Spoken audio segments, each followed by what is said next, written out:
Hello, hello, hello. How's everybody doing tonight? Something is really going wacky with my system tonight. Hey, H. Davis, how are you doing? I had to turn my phone off. My live is not showing up on my phone, which is really weird. Hey, Mickey Shell, how are you doing?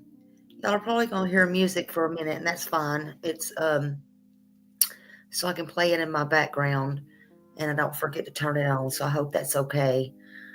And I hope it's not irritating. We're going to go over Nancy Grace's interview tonight. Hey, Nice Marie. How's everybody doing today? I've been procrastinating today. I'm like, nope, I got to get up and go. I got to get my go going. Hey, Lindsay and Lisa. How are you doing today? I hope your husband's doing a little bit better today. Lori, hello, hello, welcome in. Just trying to see if this is working on my phone. I'm telling you, YouTube has been acting really wacky lately. It really, really, really has.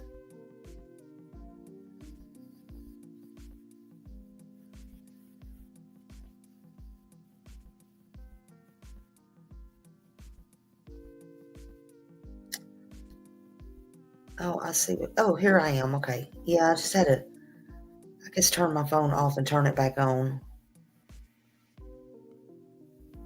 All right. So, of course, full credit goes to Nancy Grace. And I apologize.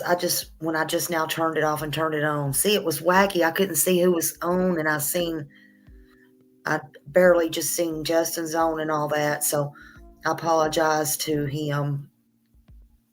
Somebody else I just seen, but I didn't. There was 2 or 3 people on, but Justin was right at the top. So, but I'm just going to do this because I've been procrastinating, like I said, all day long. And I'm like, if I don't get it done, I'm not going to get it done. So, hey, yo, Daniel Berry Sports Highlight. Hello, hello. Love wins. Rogers had a very bad day today. Oh, I'm sorry. Yeah, tomorrow will be better. We'll just pray tomorrow's better. Let's see. Show Poodles. Margaret. Is it Detro? Hey, welcome, welcome. Number 10. Thank you. Thank you. And love wins. Love wins. So, yeah. Everybody just pray for Lisa and her husband. They've really been having a hard time, and he's in the hospital. So just put up praying hands for him. So, Lisa, I'm really praying for you. Really praying for you. And I'm sorry today was such a bad day. So we'll keep them prayers going. Hey, Holly S. Where's Summer? Hello, beautiful. Hello, hello, hello. Glad to see you. Number 15. So like I said, all credit goes to Nancy Grace. I won't keep it like super long tonight.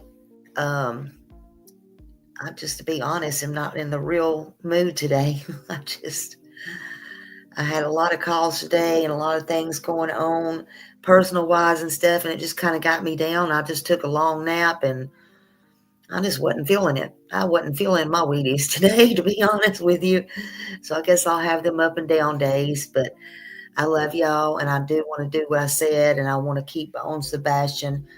We all know he's still missing, and I want to keep him out here and in the forefront and stay busy with this and do what I said. And hey, keep up the chatter. Hello, hello. Thank you, Margaret. Let's keep these prayers going for all who need it. There's so many out there, and these holidays are going to be rough for a lot of people. So, all right, let's get this show on the road and let's go over Nancy's interviews with Katie and Chris, shall we? And I put on my thumbnail excuse me, I put on my thumbnail with the little happy feet. TJ, hey, you can't get into my chat with the other name, on the other name. Well, we've been, Lolly told me that last night, and we've been having, I looked, I didn't see anything wrong, because I did tell her, I'm going to look again. I don't know what is going on with any of this, so I'm going to look again. I just couldn't get into my phone just a second ago with my live, so I don't know what is happening. Funny how you was 15 and that number means too much to me in two different ways, two different people. Yeah, I'm glad you got number 15. Might be a good time to play the lotto. I'm just saying. It is, TJ. All right, so let's go and watch this Nancy Grace, okay? I put the happy feet on there because instead of proud feet, she's going to have the interview with the happy feet. Only in this interview, they didn't look too happy to me. I'm just saying. All right, here we go.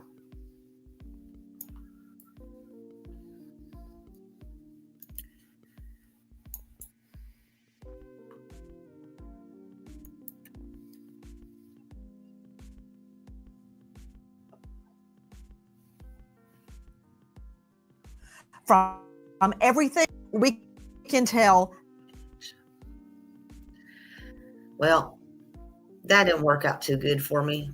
That didn't work out too good. Just hold on a second, okay? Hold on. I'm clicking too many buttons over here. I told you I wasn't in it. Hold on. Brother. Hold on. Hold on just a minute. I done knocked everything out.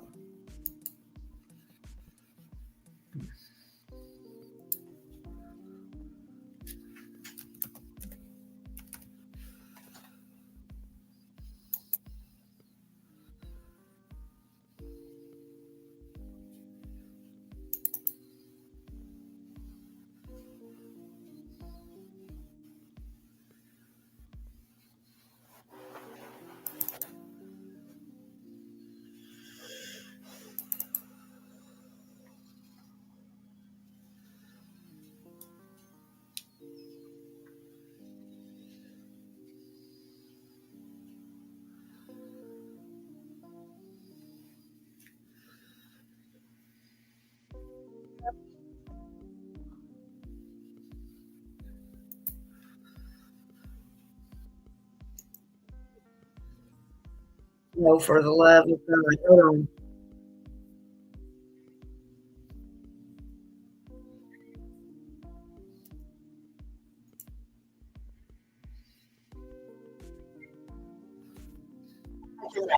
Go in your child's room where you find your child.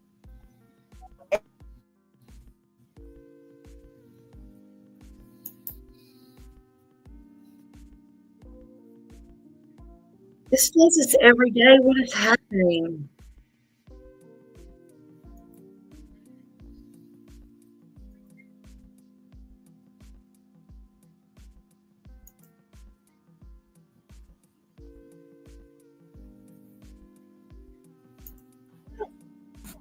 He's not there. Can you imagine what must have gone through their minds? First of all, I want you to hear what his bio mom, Katie Proudfoot, says. Listen. When I woke him up for school, he wasn't there. I took a second and walked through the house looking for him in case he gotten up and was trying to get breakfast or something, because he did that sometimes. About 3 minutes in, give or take, I was on the phone with my husband. I said, I can't find him. He said, what do you mean can't find him? I said, he's not in the house. Can't find him. Where is he? And in the last days, we learned that the official law enforcement search is actually scaling back. This as TikTokers and YouTubers are flooding the area, conducting their own searches. Listen to Eric Craddock, Chief Deputy, Sumner County Sheriff's. Really want to come to the community and ask for your help. We need you to search your properties every day, morning and night.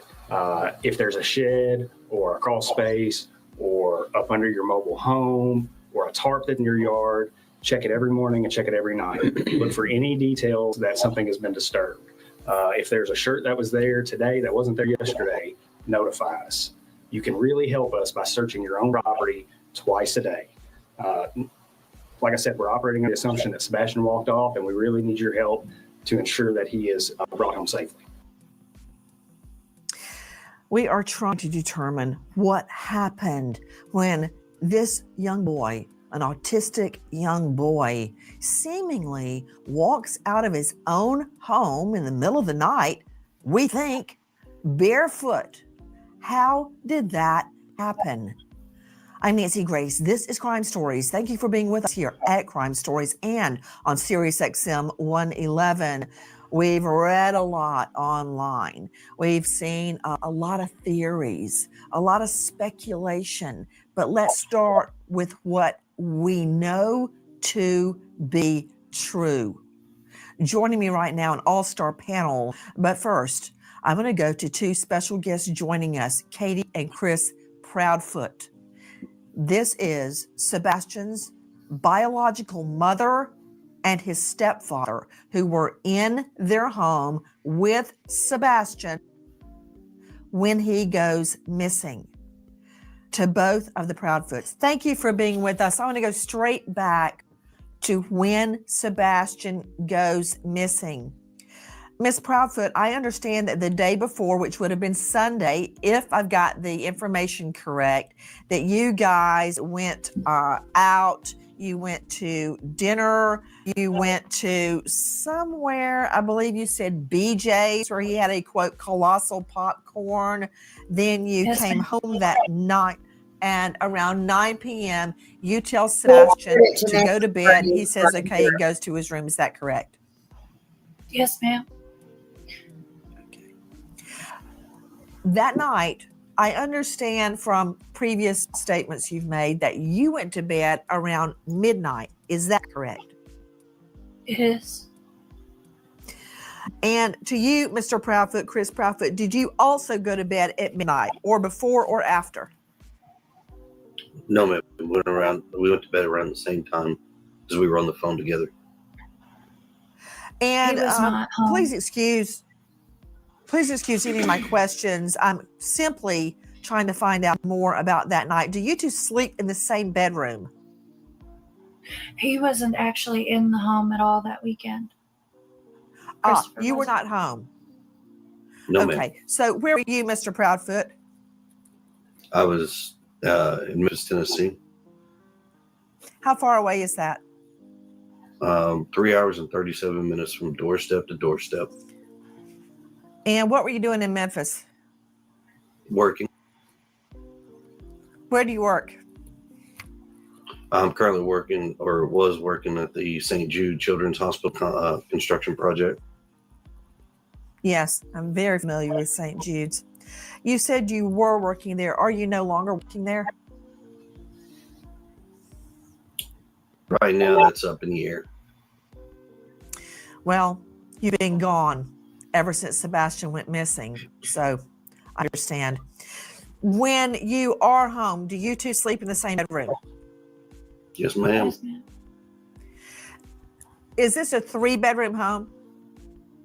Yes, ma'am. Where is your room as it relates to Sebastian's room? It's on the opposite end of the house. He was very nervous. The master bedroom's on one side, the 2 bedrooms are on the other side of the house. Okay, so your master bedroom is on one side of the house and Sebastian's room is on the other side of the house. Is that correct? Yes, ma'am. Okay. Now, you have a 3rd bedroom that I believe you keep for your other daughter. Is that correct? Yes, ma'am. Is that Faith? Is your other daughter named Faith? Yes, ma'am. Okay. So where is Faith's bedroom as it relates to Sebastian's bedroom? It's in the back side of the house. Sebastian's bedroom is So in the it's front side of the house. okay. So his bedroom is away from Faith's bedroom and away from your master bedroom. Is that correct? Yeah, Nancy's a prosecutor, Yes, ma'am. or she was a prosecutor. Is Sebastian's room on a top floor or a ground level?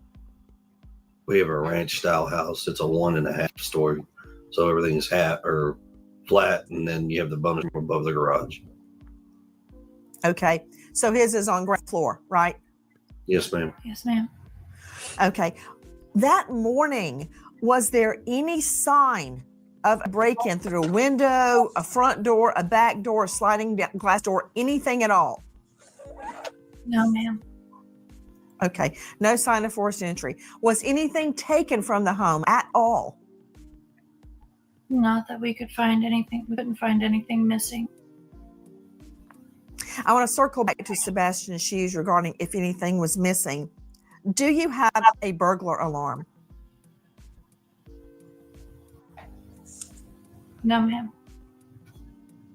Do you have a Ring doorbell cam? No, ma'am. Okay. Have the two of you taken a polygraph? I have. I have not. Would you be willing to? I've offered and volunteered on many occasions to take a polygraph, and I was told directly by law enforcement because of my whereabouts, I did not need one. I understand. Ms. Proudfoot, did you pass your polygraph? I did. Those questions out of the way. Was Faith in the home when Sebastian went missing? No, ma'am. Does anyone else have a key to your home beside your immediate family? No. No, ma'am. That Where's my night, thing? Miss Proudfoot, at midnight when you went to bed, what did you do?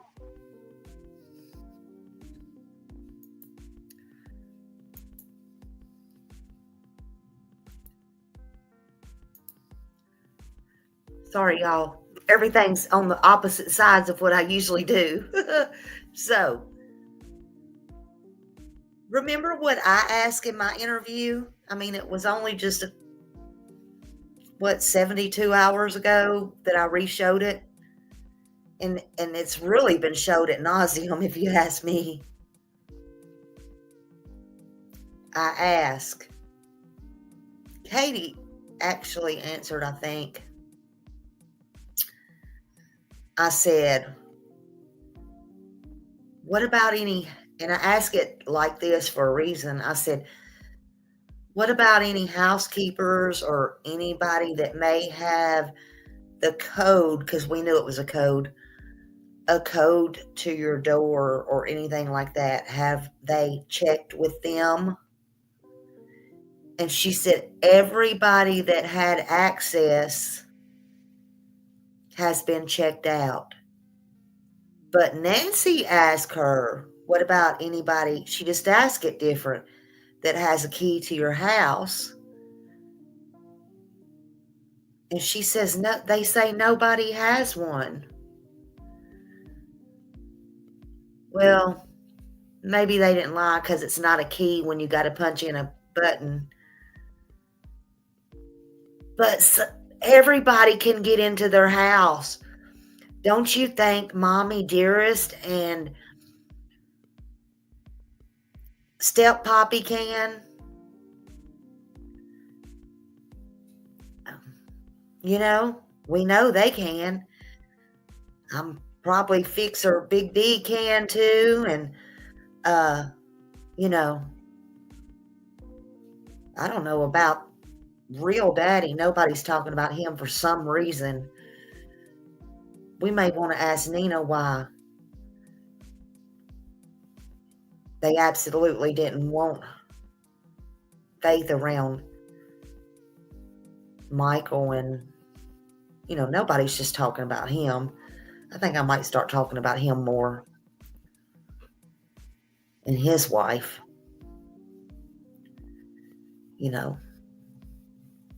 Maybe that's why Chris gets so touchy when you talk about stepdaddies and stuff like that.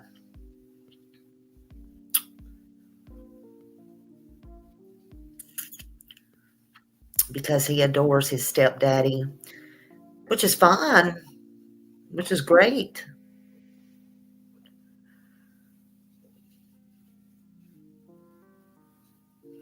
But why is his dad in the background? They don't live that far from each other, by the way. The trucker. The trucker.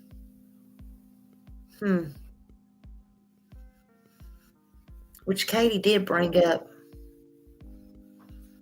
They contacted truckers, a trucker group, to help in this. Seems like it was my chat and me that I got real threatened by a trucker, come to think of it. Y'all remember that, don't you? In the Sebastian Rogers case. It's kind of interesting. Oh, never mind all that. Let's get back to it.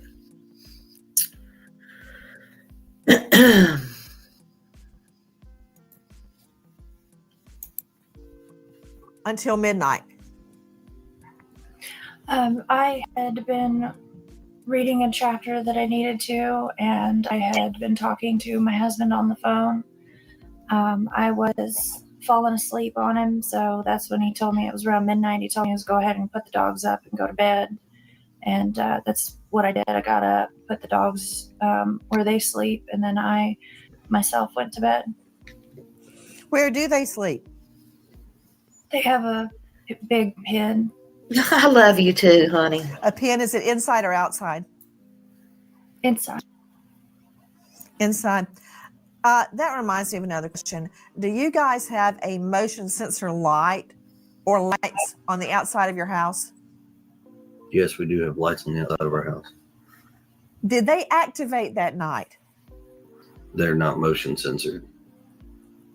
We have lights. Were they on that night?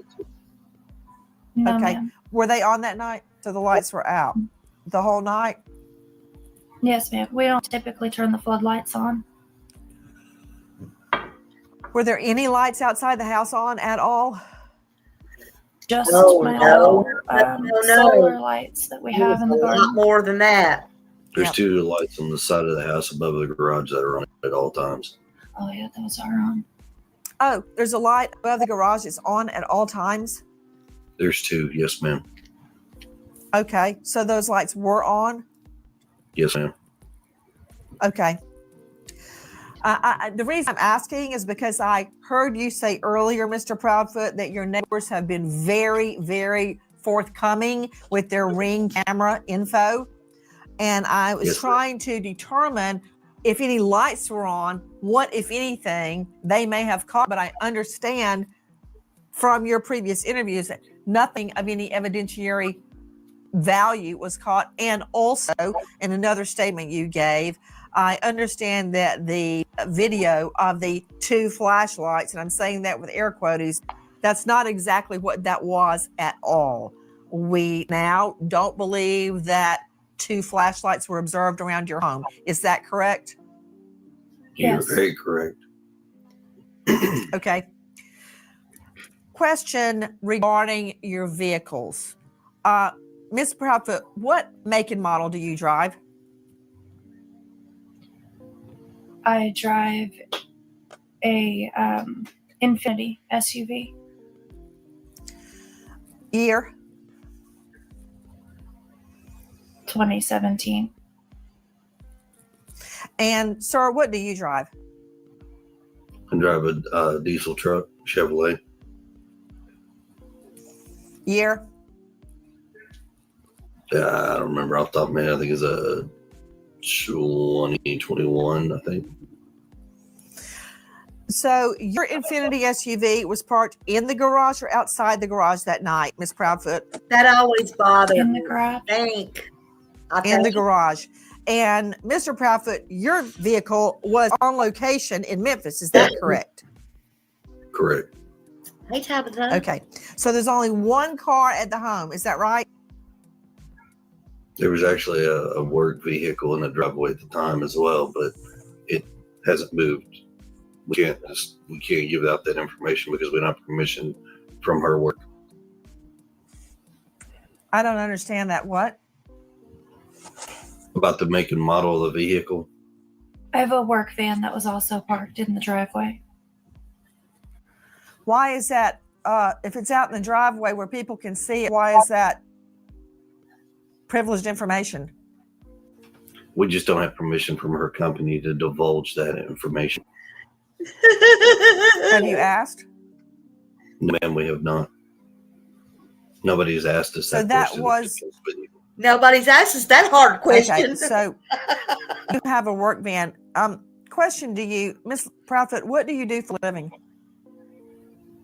I am an installation technician. Especially in Tennessee, honey. That night, was the work van blocking your driveway? Could someone go in and out of your driveway? The van is parked at the back of my driveway, so someone can pull in, yes. Got it. Do you park your Infinity SUV in the garage, outside the garage? In the garage. In the garage. Do you have an automatic garage door? With the clicker. Right. Do you lift that up or down at night? Down. Could anybody lift it up? Like, is there on and off button outside, or do you have to know a code or have the clicker to open it? You'd have to know the code or have the clicker. Mm-hmm. Does Sebastian know the code? Not to the garage door, but to the man doors. Not to the garage door, but to the house doors? The regular door, yes.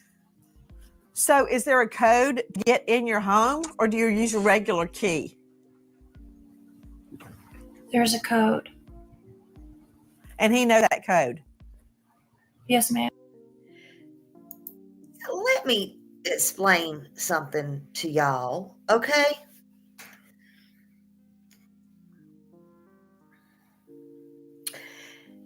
There's a code on those doors because, let me just get this out here for those in the back. Are y'all listening real good to me? Is everybody listening? Please give me a 1.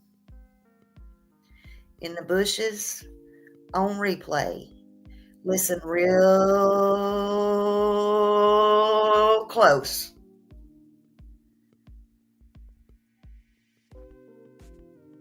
I'm pretty sure, allegedly, in my smiley face opinion, that there's a code on them doors and not a key. Because when they installed the cameras that magically disappeared, that they put the code locks on too. And when Sebastian got gone and the cameras magically got gone, they didn't take the doorknobs off and stuff, okay? Now, there were cameras there, in my opinion, and she could take them down. And I'm going to say this again. I feel like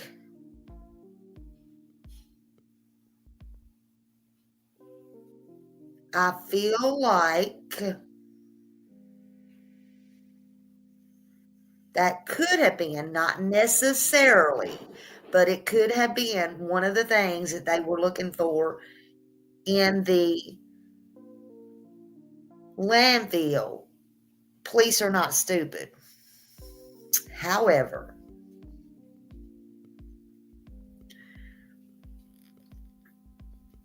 everybody's not wrong. Everybody's not wrong.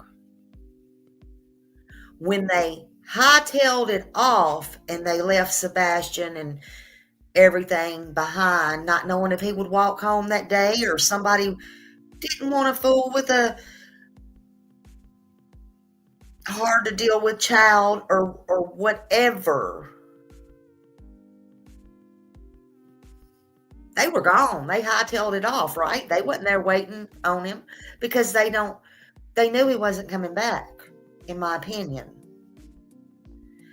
But when all the chatter and everything started and they come back and there was talk of everything,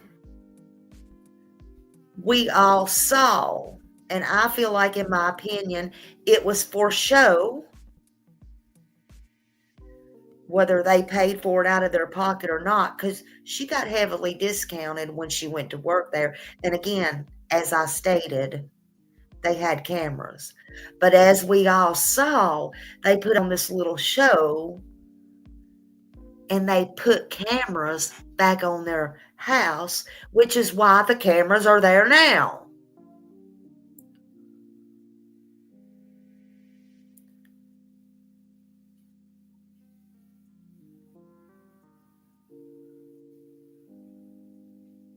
But they might be fooling you, but they ain't fooling Nancy, and they ain't fooling me. There was cameras there before, and that has to do with the locks on the door. Okay? I'm just saying. That little session's over with. I'm just keeping it real, y'all.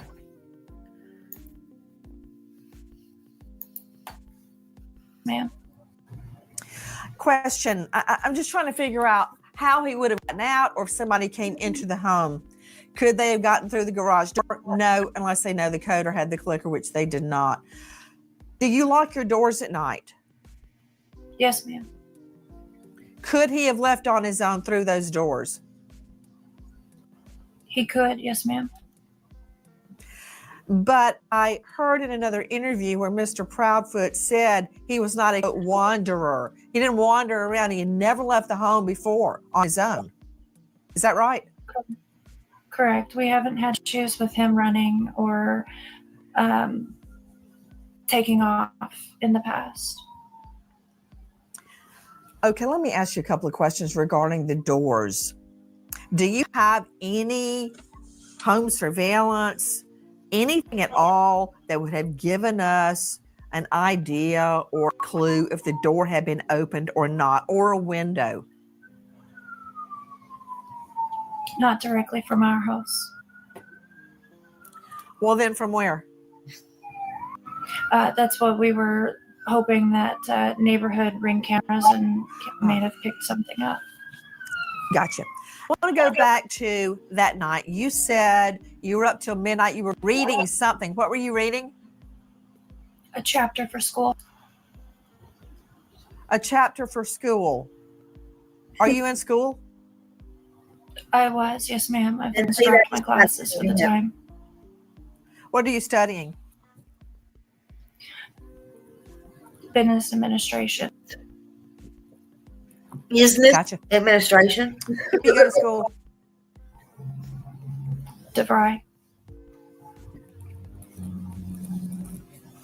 So that you go to bed at midnight after you've been talking to Mr. Proudfoot on the phone. You put dogs away in a cage, a crate inside the home, and you go to bed. Did you check on Sebastian at that time? I did not. Okay. Do you normally?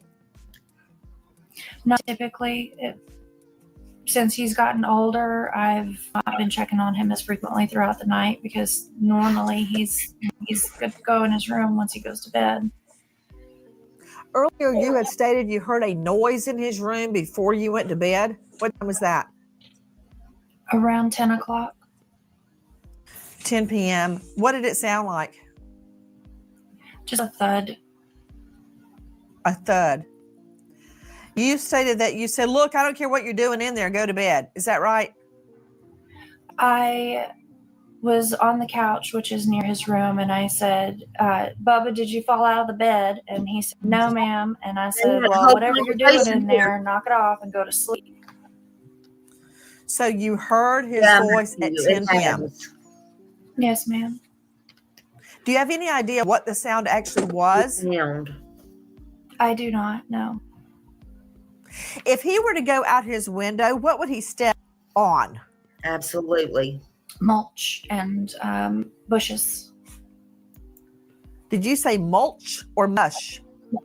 Mulch. Mulch. Mulch. Okay.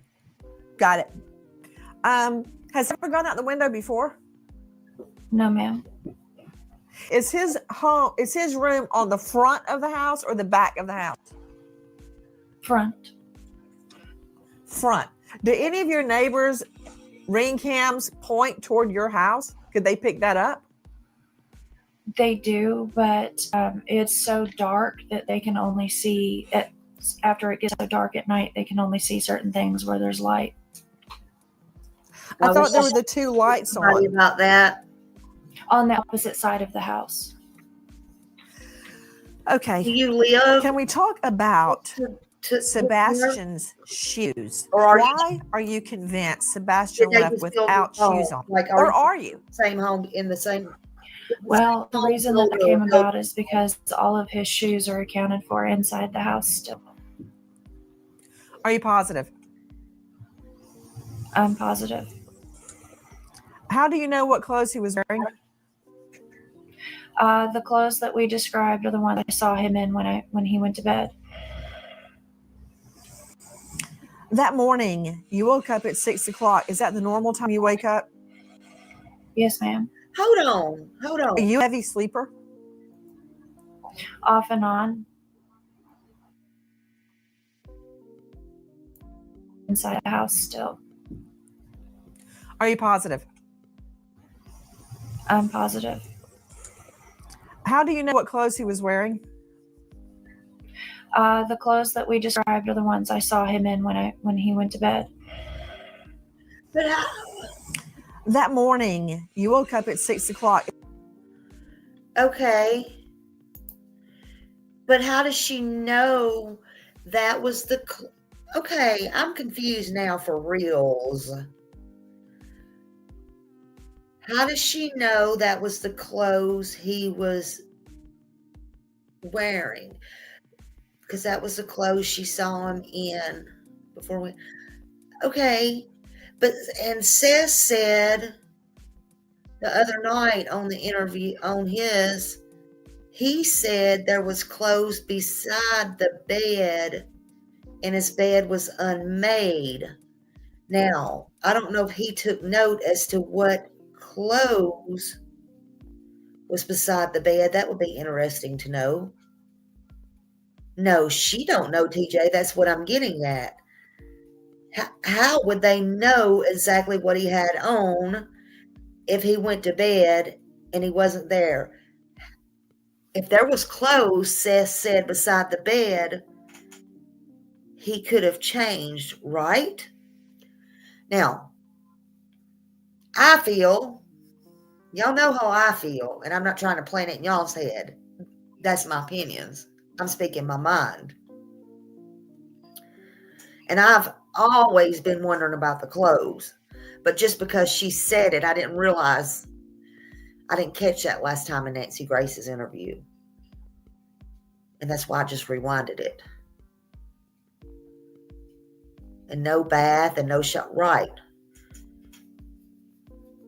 But the other night, just because Seth said there was clothes down beside his bed on the floor, this has made me even more think, what the hell is going on with these clothes?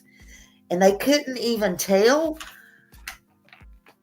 the correct clothes 2 or 3 or 4 or 5 times. I even in my interview asked Chris what was up with that.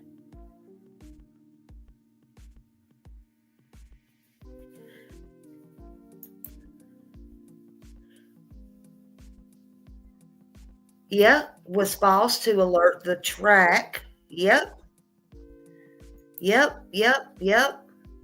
To make it seem as if he walked out that front door. Oh, brother.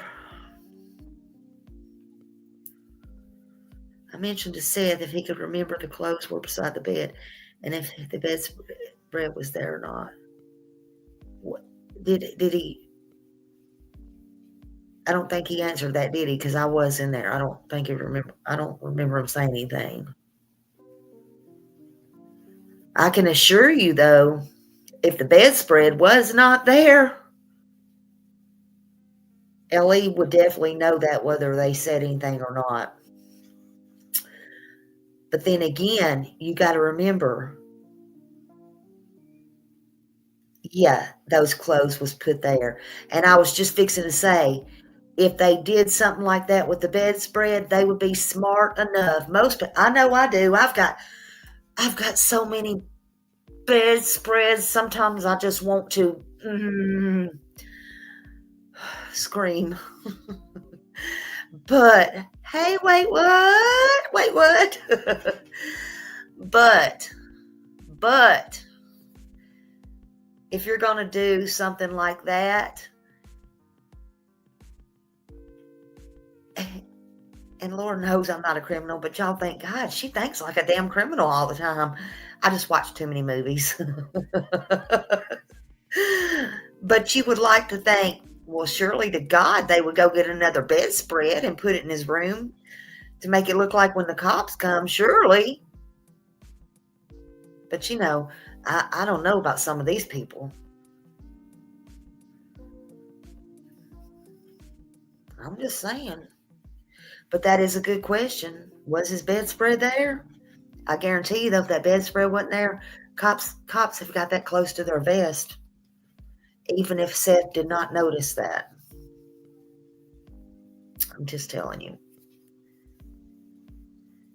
Hold on. I didn't read that right. Does anyone think CP and KK had something to do with his disappearance? Oh, press 1. In my opinion,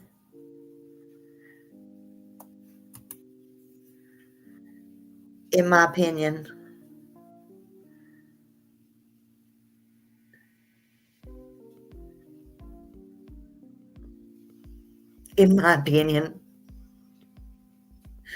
that's just my opinion. And if not, I'll be the first one to apologize. I'm just saying. I don't care how you slice it, dice it. I don't care if he's fine and well and eating all the sushi and tofu he loves and living a happy life over in Alaska, Canada, traveling back and forth, sailboarding, throwing snowballs, eating chili and 10,000 ice creams somewhere. Did they have something to do with it? Hell to the yeah. And if that's the case, if the laws are right and straight up, they're going to be in a lot of trouble for wasting a lot of people's time and wasting a lot of people's money and false information and any other thing you could ever trump up in your life. This is the craziest shit I ever seen. There's other children and other people who really need help. And again, like I'll say, just like Summer Wells, she never got near the things that Sebastian did. None of the sources, none of the time, none of the money. And YouTube can say what they want, fight with who they want, say what they want about people that they don't like and this, that, and the other, and yada, yada, yada.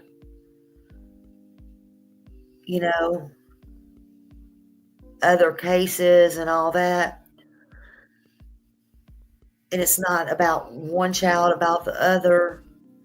But these parents and step parents are very, very lucky that Sebastian's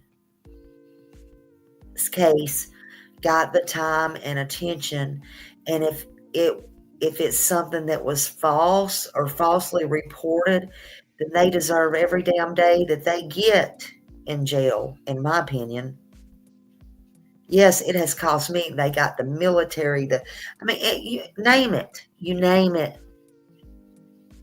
You name it.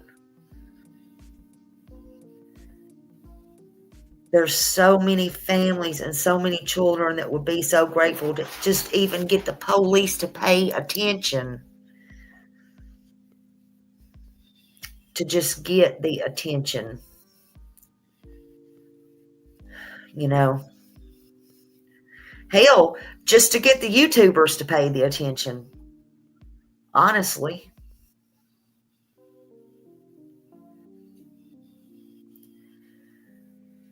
And I'm not saying, that's what's happened. I'm not. Not at all. Because we don't know what happened. But did we think that they had anything to do with it? I think either way they did. Yeah, I do. In my opinion.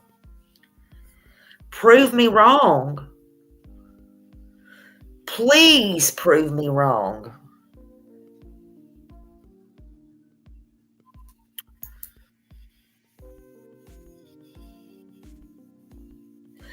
Yeah, that would be nice to know.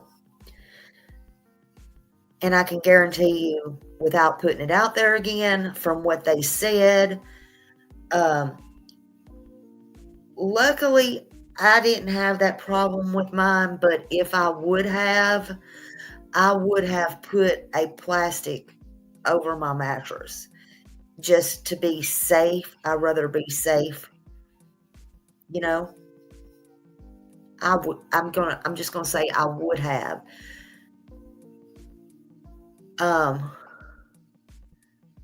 You live 2 miles from Stafford to think he walked was nonsense. Yeah. Yeah. Okay, so wouldn't you agree, Matthew, that even if he walked away, let's just look, this is my thing. This is my thing.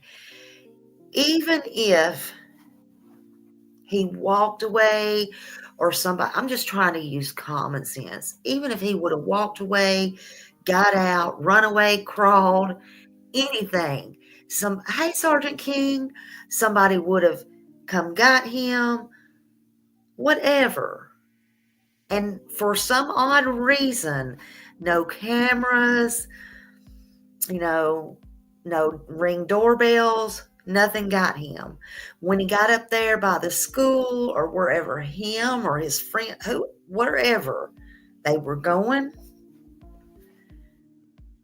I mean, isn't it reasonable for me to sit here and say that by the time he got up to the main highway, up by Gallatin Road, any of those places, cameras would have caught him at some point in time? And that's even before, all the cops and stuff would have got. There's no reason why somebody's going to sit there and tell me that he did not. How is he not on video anywhere? I don't get it. Yeah, he didn't have no jacket. He didn't have no shoes. There's no way.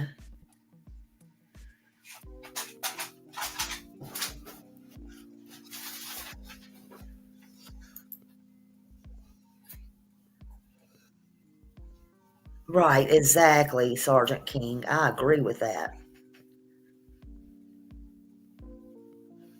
Yeah. See? I'm telling y'all.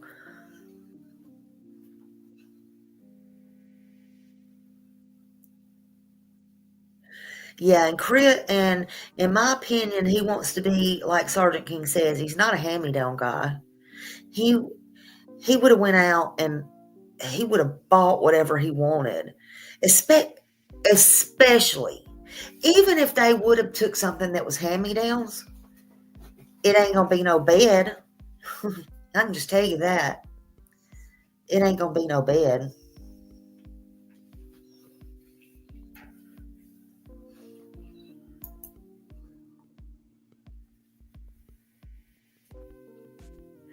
Exactly.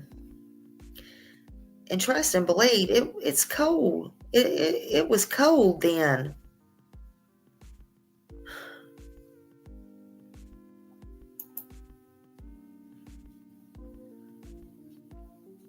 And I cannot get over the phone. His phone in the kitchen.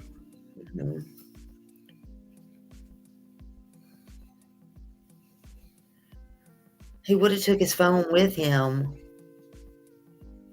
His phone would have been in his room. I'm just saying, that's the same thing Chris said, or Seth said that Chris said why they took the internet and stuff away from him, why it was on lockdown, because he stayed on YouTube all the time while he was in his room. So why wasn't his phone in his room that night?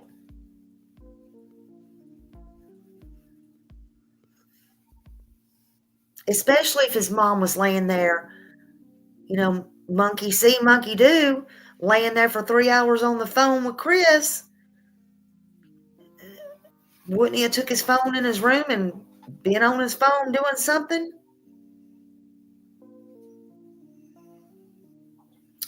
Even if it was that calculator? Come on now. No wonder, and I don't buy it. Y'all do, some people do, that's okay.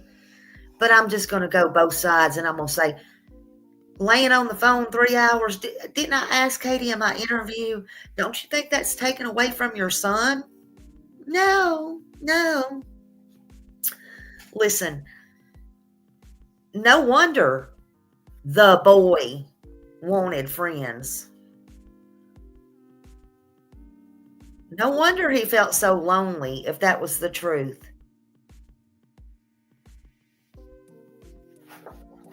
I mean, think about that. Maybe he did really ask for friends.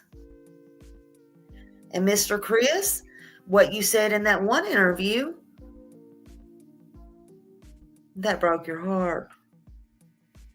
I'm not sure you have one, but maybe that should have broke your heart.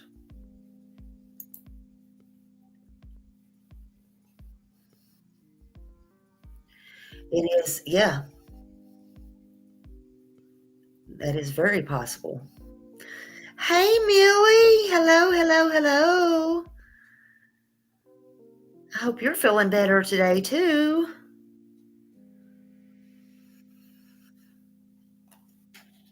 All right, let me try this again. Is that the normal time you wake up? Yes, ma'am. Are you a heavy sleeper? Off and on.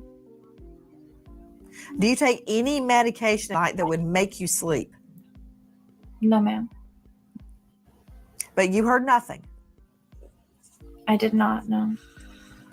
So we know he is alive and well at 10 p.m., at 6 a.m.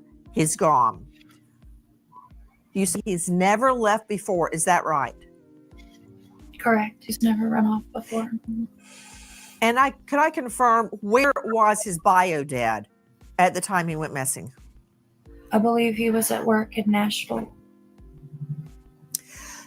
She believes. Had there been any family argument or altercation prior to him going missing? No, ma'am. Good, Millie. And Mr. Proudfoot, when did you leave town? Early February.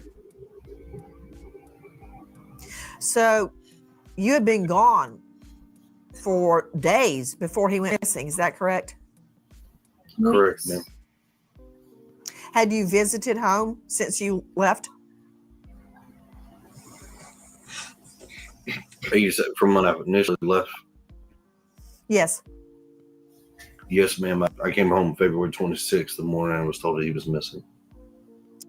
From the time that you left for the job in Memphis to February 26th, did you visit the home? Yes, ma'am. When? Mm-hmm. I was home. I can't give exact dates. Law enforcement has told me not to provide exact dates, but I've been home multiple times prior to February. And then I left early February and then didn't come back till February 26th the morning he was missing. So you were not home from the time you left early February till Feb 26. Is that right? Correct, ma'am. Where were you living in Memphis? I have an RV trailer that I stay in at an RV park. RV park. Okay. Following back up on that morning, you search the home, Miss Proudfoot. Then you get in your vehicle and you start searching. Did Sebastian know how to drive? I don't know that fun to ski. No, ma'am. Was your car in the same location when you woke up that morning as it was the night before? Yes, ma'am. Has your car been searched by police? Multiple times. Yes, ma'am. Hey, Cognizance and Crime. Have scent dogs looked at your car? Yes, ma'am. So your car's in the same place. You get in the car, you start looking in the neighborhood for him. Is that right? Yes, ma'am. Then you call Mr. Proudfoot, right? If I was already on the phone with him at that point. Okay. Question. Who called 911? I did. You did. Yes, What ma'am. time? Without looking at a call, I can't give you the exact time, but on or about 6:20. And had you guys been talking on the phone before 6 a.m. or did you initially call Mr. Proudfoot at the time you realized Sebastian was gone? I called him when I realized Sebastian was gone. Not 911. Have you guys been out looking for Sebastian? Yes, ma'am. Yes, ma'am. They failed to tell her that he did a three-way call with her on mute. Or given information that you guys have left the home. Is that true? Yes, ma'am. Why? I'm going back to work. You're going back to work. What about you, Miss Proudfoot? And I'm not going back to work. Not yet, at least. Did you leave the home also, Miss Proudfoot? Yes, ma'am. Why? To accompany my husband going back to work, and then I'm coming back. Not to stay and wait for your son to come Okay, home. when will you be back? Do you know yet? No, not yet. Are you concerned about being away while the search is ongoing? Absolutely, I am. No. No, she's not. You tell me why you have to accompany your husband while he works out of town. And you cannot stay and see if there's any leads. Look for your son. Stay at home and hope and pray to God on your hands and knees that he comes through that door. But yet in another interview, they said, if he comes through that door, they'll be there waiting. Oh, okay. But they pack up and run. Well, really, nobody cares if Chris packs up and runs.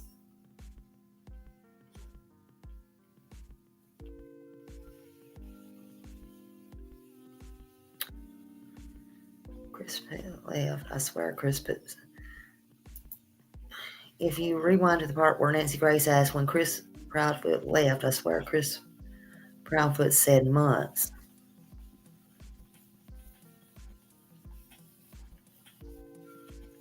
Well, I feel this is what I feel. It really don't matter because I feel this is what I feel like in my opinion. I feel like the reason that he wasn't home, in my opinion, and that he had to stay gone.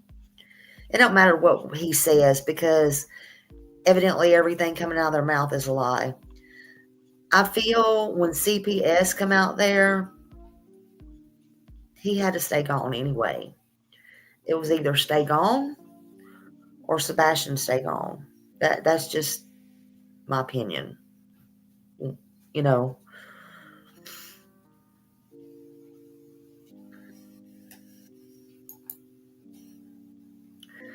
they're not going. Yeah, and you know what? I'm gonna tell y'all another thing. Nancy knew the answers to these questions before she even asked them. Do y'all see how they're looking and answering these questions to her? They're being very careful what they're saying or trying to be very careful.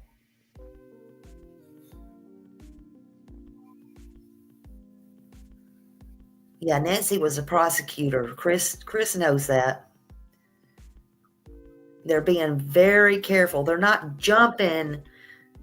They're kind of waiting to see, like Chris used to answer the questions for Katie and all of that. They're being very careful to see who answers first and how they speak. Watch.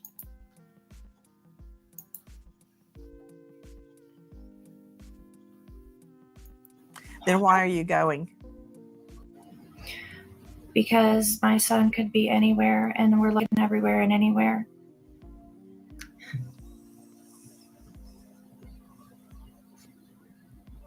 I've got a question for you. Yes, I want to find out about Mr. Proudfoot hitting Sebastian with a belt. What happened? That was actually several years ago, and it To was Mr. Proudfoot, to Mr. Proudfoot, to Mr. Proudfoot. Yes, Mr. ma'am. Proudfoot, what happened? Oh, I'm sorry. I misunderstood. I thought you were asking Katie. Sebastian had gotten in trouble. He got caught lying. And I had asked him, I said, hey, you got to have a punishment for this. He says, yes, sir. And I said, okay. So I gave him a swat with a belt on his buttocks on the outside of his clothes, one swat. What did he lie about? I honestly don't remember at the time, but it was probably something dealing with school because that's majority where his issues lie. Did he have other issues at school? Some behavioral stuff, but nothing too crazy. What kind of behavioral stuff? He has a hard time. He's like awkwardly socially like blending in with students, so it's a little. He's trying to figure out how to do it, but respecting people's space. He gets a little too close, and then kids don't really accept that too much, so it kind of causes an issue. But like she's he'll watching Chris not stop, and he he's continues watching. on. So then it causes an issue, and instead of being honest about it, he'll lie. Like, no, he didn't. Okay, Sebastian.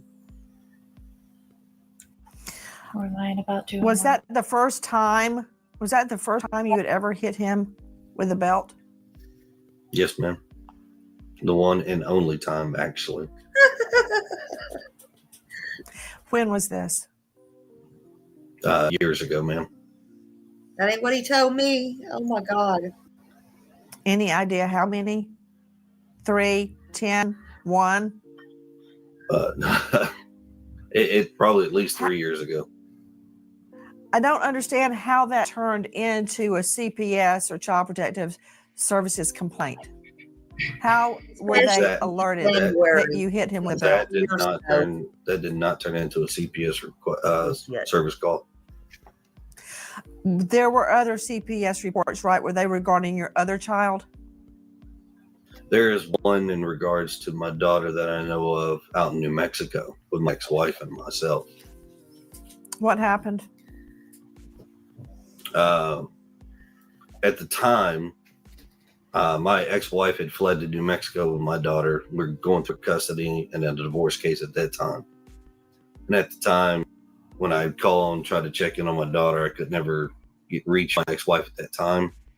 So a welfare check was requested. Law enforcement told me to call CPS if I had concerns. So I called CPS. Law enforcement did make a welfare call, and that was it. Then how does that turn into a CPS complaint against you? I have no idea, ma'am. There's a lot of misinformation out there right now in regards to my New Mexico case that actually has no relevance to the Sebastian case. Then was there even a CPS complaint against you in New Mexico? Not that I am aware of.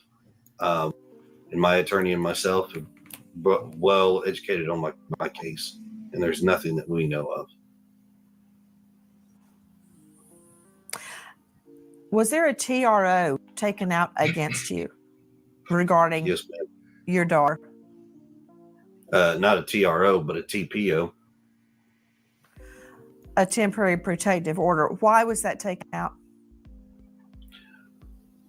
So in regards to that case, my ex-wife had a TPO put against her in Tennessee at the time. When we went to court, they got dissolved. I was ordered to hand my daughter back over to my ex-wife at the time. She gets in a truck. She fleds to New Mexico. 2 days later, she files one in retaliation.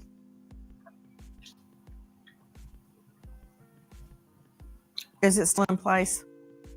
No, ma'am. That was dropped within, I think, 2 weeks of it being put in place.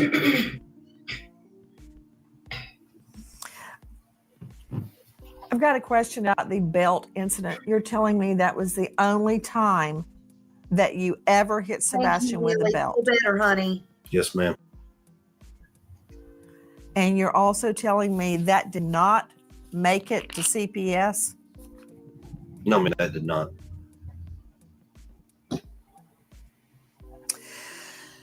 Question. Yes, ma'am. Regarding Faith's furniture. Yes, A few ma'am. days after Sebastian goes missing, did you replace furniture in Faith's room? No, ma'am. I have not replaced any furniture in my daughter's room. Is there any new furniture in the home? Yes, ma'am. There's a bed that was given to me, and it's currently in my garage. Has anything been taken out of the home? No, ma'am. I was curious about a statement that Miss Proudfoot made earlier that canine dogs hit on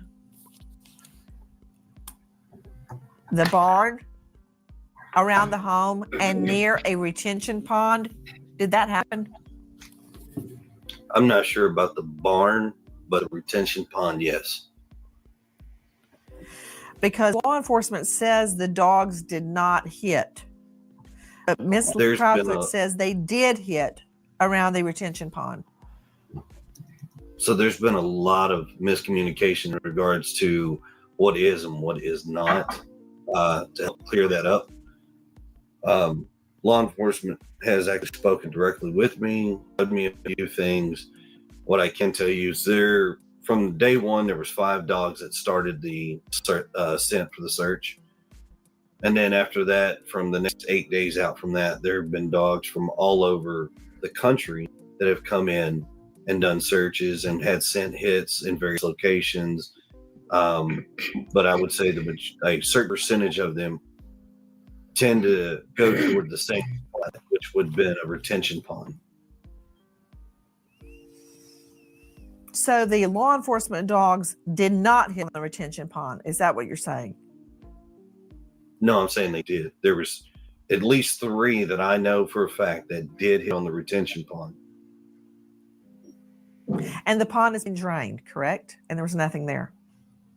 Yes, ma'am. They have blocked it, drained it, and there's nothing. The retention pond was only knee deep anyways. On one occasion, Mr. Proudfoot, you stated that you and Mrs. Proudfoot have been, quote, vetted and cleared of foul play. That was stated on Chronicles of Olivia. Is that true? What do you mean by that? Yes. So after working with law enforcement of all agencies, they have actually told us that there is no foul play, no nefarious issues. We've been cleared of all wrongdoing. We are working extremely cooperative with all law enforcement agencies. At any point in time that they've called, come to the house, anything. Was Sebastian angry or upset before he disappeared? No, ma'am. Not to my knowledge. What is your theory about where is Sebastian? I wish I knew where he was, to be honest. Your theory. I think it's possible that someone has my son. Why? Because I feel like if he had been close to the house or had walked off, we would have found him by now with as many people as we had searching. Have you checked his social media? He doesn't have social media. Have you checked his phone? His phone has been thoroughly checked, yes, ma'am. Have you handed your phones to police, both of you? Yes, ma'am. Yes, ma'am, we have. Has police searched all of your devices, your laptop, your iPad, everything? Everything. Yes, ma'am. Other than you, Miss Proudfoot, who is the last person that saw or heard Sebastian alive the Sunday before he went missing? Two of his aunts, a cousin, and the staff where we had dinner. Mm-hmm. And that was at BJ's the night before or the bowling alley? So BJ's, and then we went to the bowling alley, and then after the bowling alley, we went to dinner before coming home. I want to follow up again on the dogs hitting. Earlier, Ms. Proudfoot had stated the dogs hit around the house, the barn, and at the retention pond. Is that correct? I don't know about the barn, but I do know that they did track to the pond, yes. Did the dogs all hit around the house? Yes, ma'am. On the outside of the house? He did Yes, ma'am. in this one, didn't he? Were they scent dogs or cadaver dogs? They brought in both cadaver and tracking dogs. Which dog hit? A cadaver dog or a scent dog? Scent dog. It's all been scent dogs that have hit. The cadaver dogs have not hit on anything that we know of. What do you believe Sebastian was wearing when he disappeared? And would that have been what he slept in? Yes. So the clothes, the black sweatpants with the white stripes and the long sleeve black shirt, that is what he went to bed in. And the reason that I believe he was still wearing those clothes is because when we searched, I did not find his clothes in the house. So I have to assume that that's what he was still wearing. I'm sorry, I couldn't hear you. Did you say that's what he wore when he went to bed? Yes, ma'am. Joining us right now, in addition to Katie Proudfoot and Chris Proudfoot, the bio mom and stepdad of Sebastian, an all-star panel. First to Brian Trasher joining us, Vice President of the Cajun Navy, who has joined the search. Brian, thank you for being with us. Who asked you to join the search? Well, we had deployed a team up to Nashville, Tennessee last week in response to the missing college student, Riley Shane. And we stayed up there until he was found. While we were in the area, there were a lot of people reaching out to us on social media saying that See, that's what I'm having a hard time with, because I'm not trying to bash them at all as far as that goes. We see, and in my opinion, they're super duper clean people. Maybe overly clean, if that's even possible. And they went all this day from waking up until all this stuff, out in public that they did, and going to people's houses. And we know how public can be, public places and things, and having young teenage boys, and you don't go to the bathroom with them, and just all the things you can imagine. And at least us as girls and stuff too, on top of that, like, you're going to tell me, and they leave their shoes at the door, if that's the truth, you're going to tell me that Katie had a bath that day because we heard that. But where did it fit in? He didn't have a bath or a shower, or at the very least, change clothes. That makes no sense to me.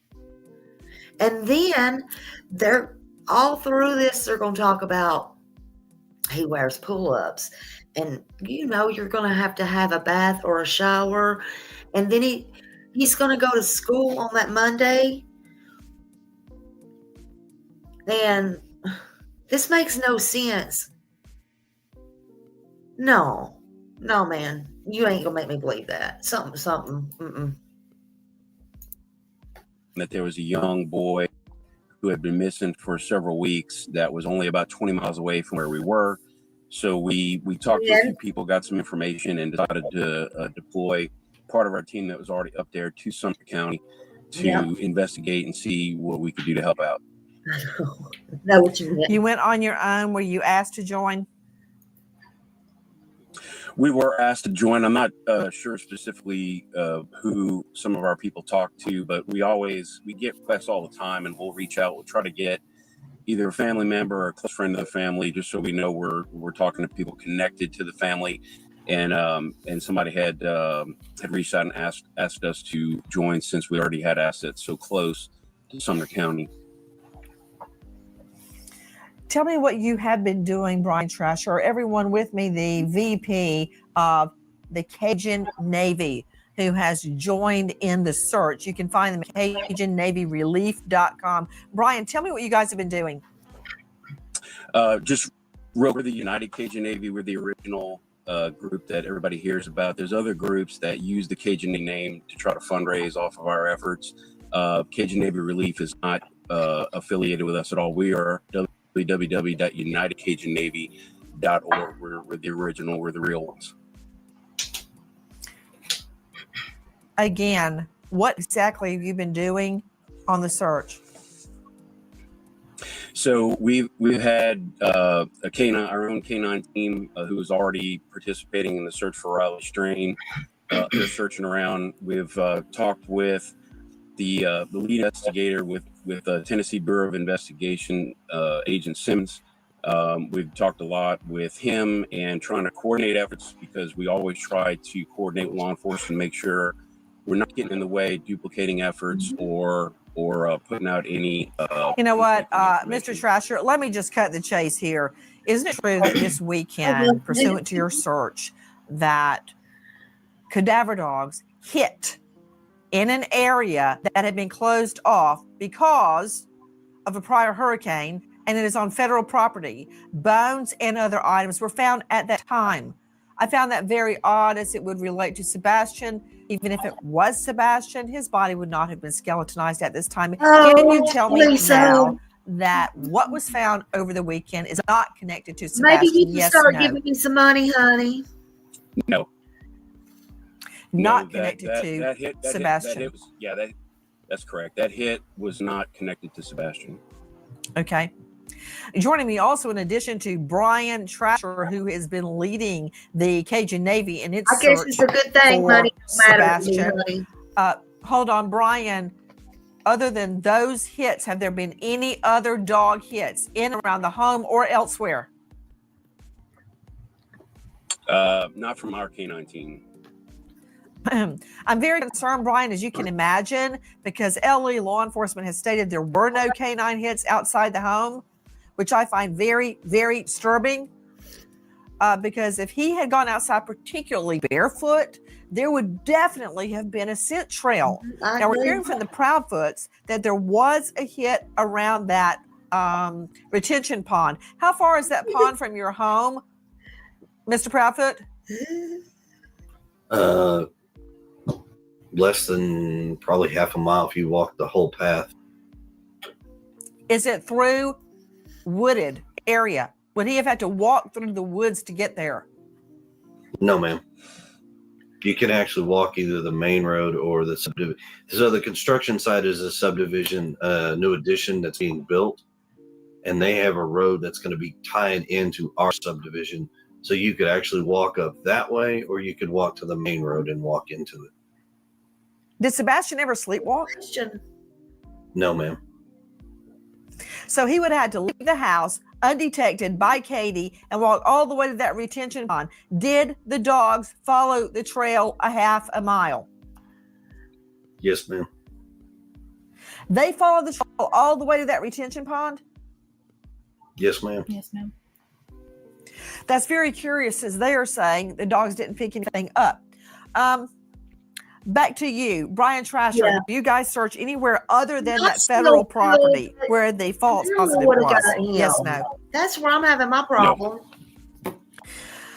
Joining me is Courtney Lasky, high-profile behavior analyst, autism expert, chief clinical officer with Little Starts Therapy. Courtney, thank you for being with us. At this juncture, Yeah. we know Sebastian to be most likely with people he We're good doesn't at know, that. if in fact he is still alive. How would that affect a young boy with autism? It would affect him greatly.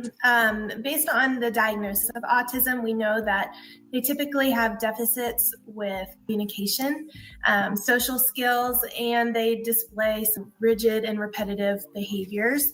If, in fact, he is with someone else who does not know him well, that would be entirely out of his routine. He could be engaging in behaviors that he hasn't engaged in before. He could be looking for an escape. He could be looking to get out of those aversive situations. We know that not every autistic individual will wander, but those who do wander, 36%, it's to get out of an aversive situation. It's to get away from something that's overwhelming or overstimulating to them. Ms. Proudfoot, does he know your phone number? Can he call you if he could get access to a phone? We have gone over my phone number. I don't know that in a high stress time he would remember it, but yes, I have taught him my phone number. Was he ever allowed to go visit friends' homes? He didn't get invited, but had he been, yes, we have had play dates in the past. Would he go there on foot? No, ma'am. Joining me now is Lauren Conlon, investigative journalist, host of the Outlier podcast, host of Corruption, What Happened to Grant Solomon. And you can find her at laurenconlon.com. Lauren, thank you so much for being with us. What can you tell me about that stretch of road, if anything, between Sebastian's home? I don't know if they asked Seth that question, but what I remember is Seth said he used to take his flashlight and go under the bed and kind of read and stuff like with his flashlight. So I don't know that it was necessarily afraid of the dark, but he did have a flashlight and he, played with the flashlight and stuff like that, or he would go under the bed and read. But yeah, I wanted to kind of stop it because they were speaking of the play dates. Don't y'all find it odd? I just listen, Linda. In my opinion, I don't think that Chris and Katie, this is just my opinion, folks, would allow him to have friends over to the house, or this is just my thought. and things like that. Play dates and stuff like that. That's just my opinion. I don't know. That question just really got to me just a minute ago in the answer. I think it was more them. I would love to see Sebastian come back right now, and I wonder how many. I wonder how many times they even let people really in their own family, their own nieces and nephews, come over and spend the night. I bet that didn't happen a lot, to be honest with you. I just bet it didn't happen. And I don't think it had a dang thing to do with Sebastian. I don't think it had anything to do with Sebastian. I just think it was too strict of a household. I just think it was too strict. They didn't want the extra work and the extra whatever. I just don't think so. That's just my opinion. I honestly, the more I think about it,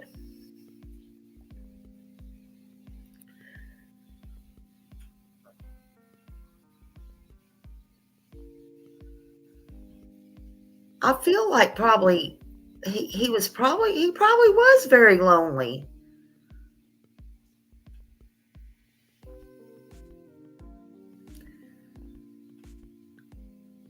He probably was having to clean up after them all the time, and the snakes or whatever animals that they did have, and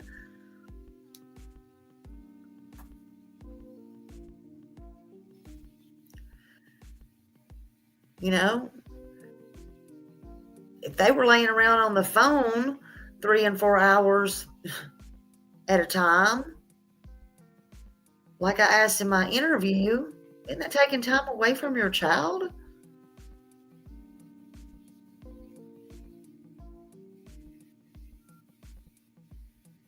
Wow. Maybe I am wrong.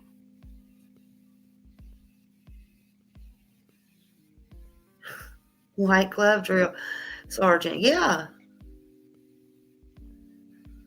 I don't know. Like I said, I like to hear all of these again because it makes me start really using my brain and thinking. I'm sorry to stop so much, but I'm just like, wait, did they really just say that? I don't know. I don't know. Sorry, y'all. Look at Nancy's mouth. Oh, and that retention pond. Well, look, Nancy, I think like everything else about this case, it is very confusing because the public hasn't heard much from the police. We haven't heard much from the Proudfoots, obviously, when it comes to that, or Seth Rogers. And now I'm learning a lot here as I hear Chris Proudfoot say, okay, we can't speak about this because of law enforcement. And now with the Cajun Navy coming in, I think a lot of us are very excited that they are going to basically canvass this road. And they are actually telling civilians to hang back. Nobody needs to search this anymore. You need to stop. You need to stop helping and let us work with law enforcement and take over. Now, I called the Sumner County Sheriff's Office yesterday because of all the misinformation going around.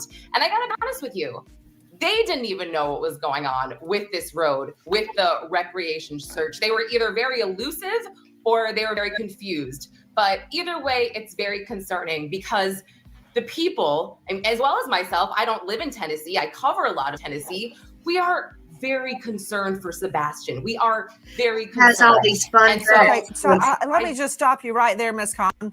Miss Collin, everyone is concerned, but let me remind everyone that law enforcement is under no duty at all to tell us or anybody else, including the Proudfoots, anything. They are not representing the Proudfoots. They are representing justice. And they will do what they have to do. The fact that they're not giving us a blow by blow I agree. is their business. Does it mean they're stymied? I don't know. Does it mean they know more than we think they do? I don't know the answer to that. But just because they're not releasing an ongoing investigative file is not a concern to me. At this juncture, I'm collecting facts in the best way I know how. Now, regarding that route from the Proudfoot home to the retention pond, is it your understanding, Lauren Conlon, that there were no hits by scent or cadaver dogs along that route? Correct, Nancy. It is my understanding there were no hits from the dogs. It is very confusing. It's confusing. You know, sometimes, Lauren, when we try to put together a puzzle, but we're missing a few pieces and we don't know what piece we're missing, you can't put the puzzle together. We're missing things from this puzzle. And right now, I'm on a fact-finding mission. I am pointing the finger at no one because I want to find Sebastian. I want to go to Dr. Jory Crossan joining me. And guys, again, please, Proudfoots, Trasher, Lasky, Conlon, jump in if you have a thought or you want to contradict, because a lot of this is elusive. We don't know everything. Make them try to slip you, Jory up, 'cause Crossan, there's no joining way. us, former law enforcement, now faculty, St. Leo University, very well-known psychologist and author of Operation SOS. You can find him at drjory.com. Dr. Jory, thank you for being with us. Many people have made much of the fact that when interviewed, the Proudfoots do not look at the camera. They look away, they don't cry, and they don't seem upset. Now, that may or may not mean anything. People can be very upset, crying, screaming, cursing. They may show no emotion at all. They may be numb by the time interviews are happening. I'm very different. When I talk about my fiance's murder or I talk about my dad's death, I still cry, even when I swear I'm not going to. But everyone reacts differently. I'm going to throw this directly to Mr. and Mrs. Proudfoot. Much has been made. I'll ask you. You very often look away, don't look at who's asking you questions, show no emotion. Much has been made of that. And I'd like to hear your response. I'm not judging one way or the other. I'd like to hear your response. The fact of not looking at the camera all the time is because a picture of my son is sitting beside me, and I'm looking at him. Oh, As far as the crying thing, I have been crying off and on nonstop for a month. Many people have asked me, why did Miss Proudfoot not call 911 immediately? And here's your chance to answer that. Because by the time I realized my son was missing and I called my husband, at that point I was hysterical. I was at the point where I couldn't even form words anymore, and my husband is the one who remained calm enough to call them. And to be honest with you, Miss very- Grace, we live outside of city limits, so you don't call 911 because you get routed to a dispatching hub who asks what's your location, and then they route you to another dispatcher to talk to give a story. I cut all of that out and I called straight to the sheriff's department because they have jurisdiction of where we live. So sorry that I decided to bypass a few steps and go straight to the source, where they responded within 10 minutes of the phone call being made. Miss Proudfoot, that evening, were you drinking? No, ma'am. Had you used any type of drug at all, even OTC, over the counter? No, ma'am. And you had Sure they no did. argument with Sebastian that night? No, ma'am. You stated you put the dogs away into a crate before you went to bed. Is the crate located near the exit, near a door? No, ma'am. Would the dogs have barked if there had been an intruder or if Sebastian had left? The dogs don't typically bark at me and Sebastian because they're used to us. Even if we get up, we come around, they don't typically bark. Strangers, they do tend to bark, at least for a minute or two to get attention. But no, ma'am, they don't typically bark at Sebastian and myself or Christopher. What kind of dogs are they? Morkies. Question, where is their crate located?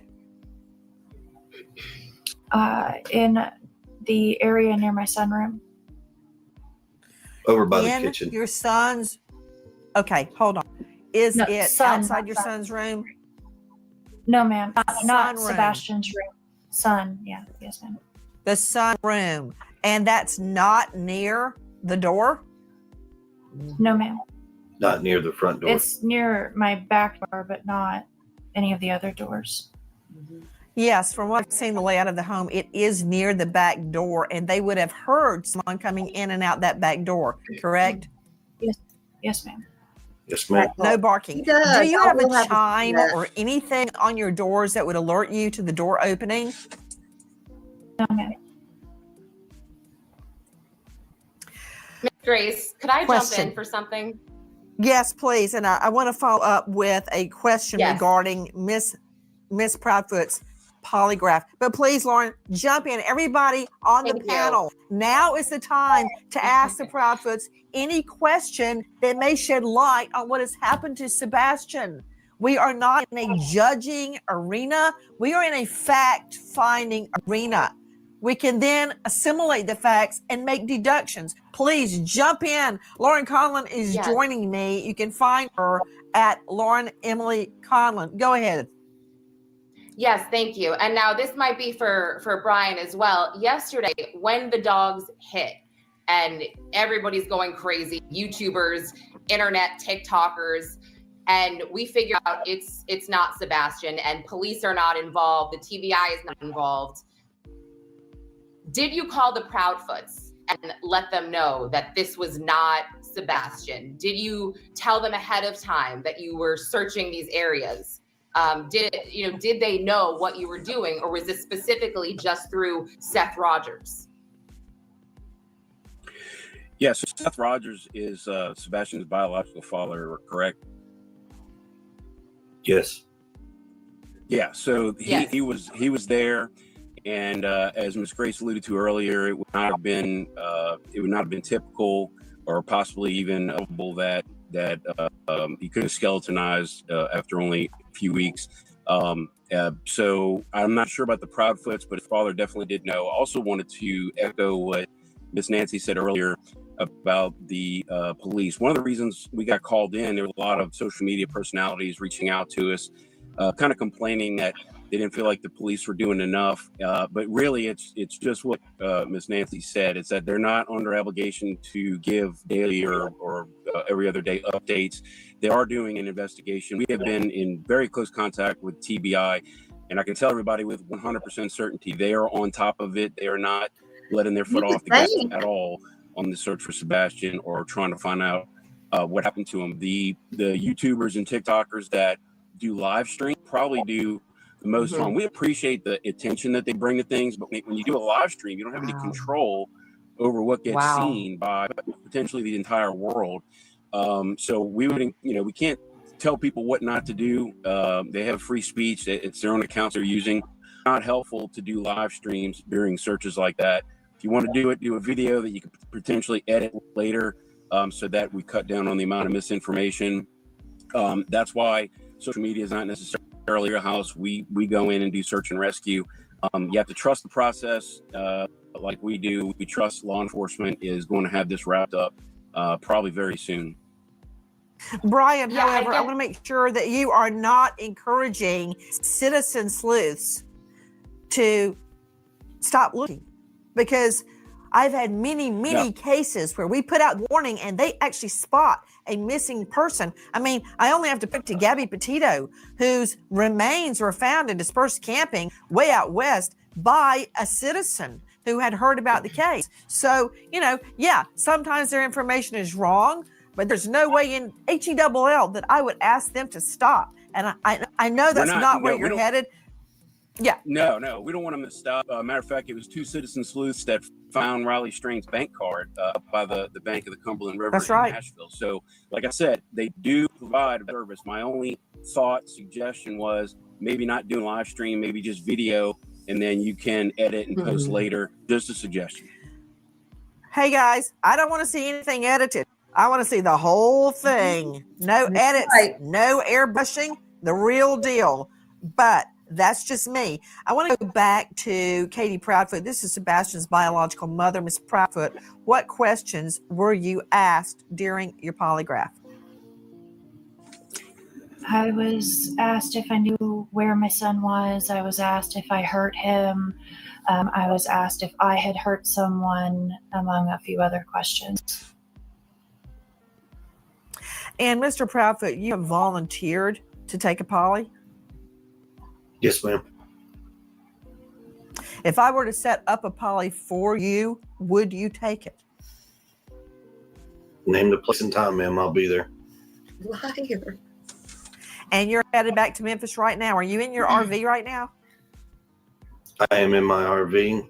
We are not disclosing our current location just because of safety reasons, due to the YouTubers, the Facebookers out there that have sent some very heinous, threatening information and things of that nature, threatening to be outside of our house, all kinds of nasty things. So we're not disclosing our location at this time, unless you're law enforcement. Ms. Proudfoot, is that one of the reasons you left the home?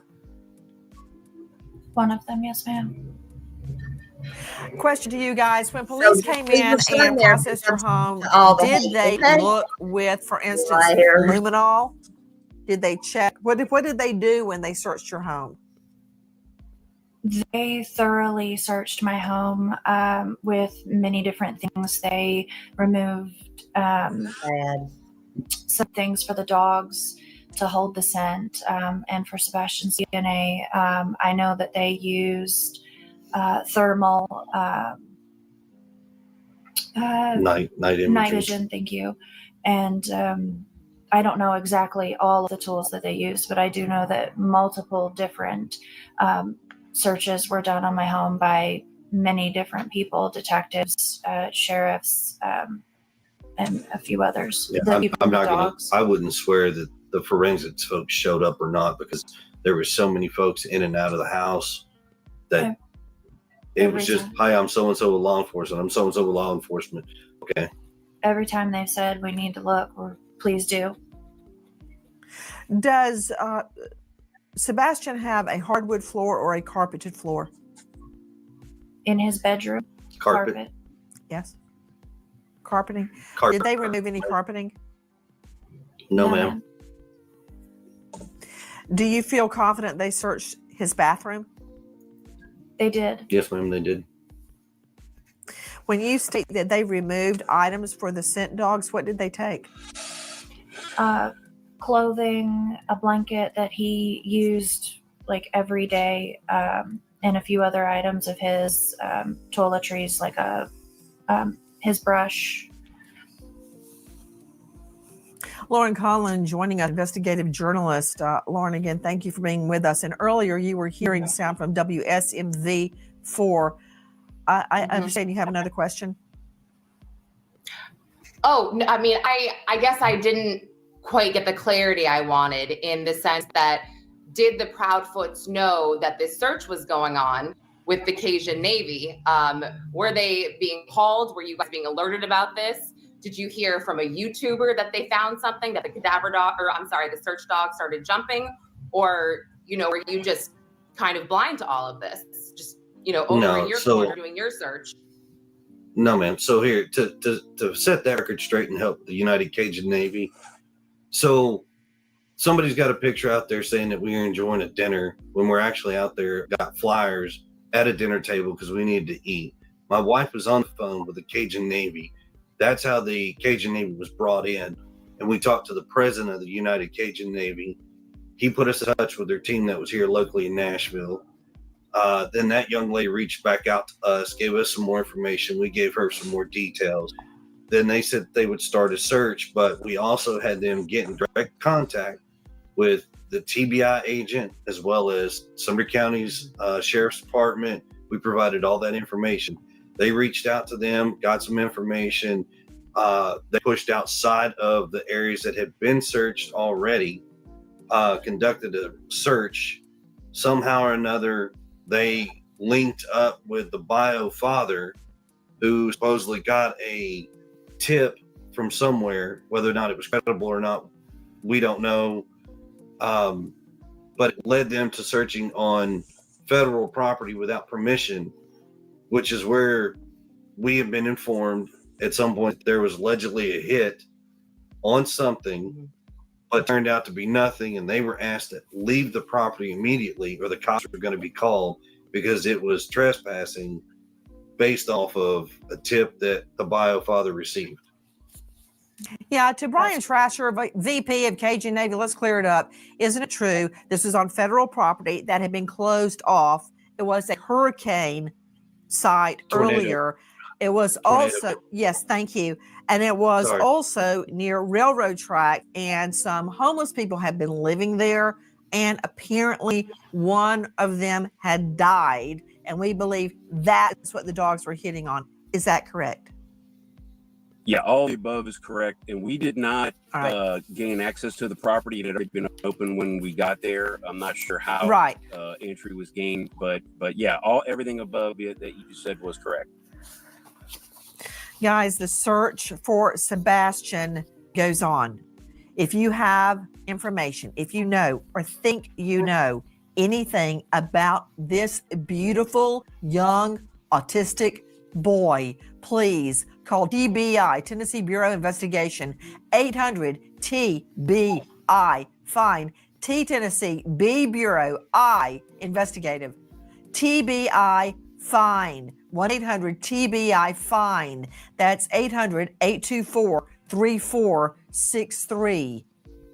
Please join us in the search for Sebastian and lift up your prayers. This boy will be found. Goodbye, friend. I believe he Guys, thank you for watching Crime Online with Nancy Grace. I believe he will be found. I believe he will. If we all keep his name and face out there, I just feel like he will be found. Absolutely. But Matthew, Silvers was in the area. He was not at Chris and Katie's house searching. Thank you for clarifying that. But yes, was there somebody at their house searching? Is that what you're saying? Hold on, let me turn this music off. It's getting on my nerves. It's getting on my last nerve here. If I can figure out which one it was, I can't remember. Okay. Yeah, there.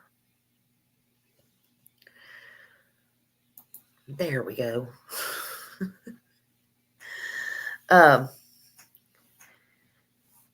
yeah, I wish they would do another search at the house. And I wish they would do another baby kisses. So remember the other day, I didn't even know where that music, because I don't play that music a lot, but I figured since it was Nancy, I better play that music. Nancy. Just in the area. Okay. Yeah, him and his crew was out there doing some stuff.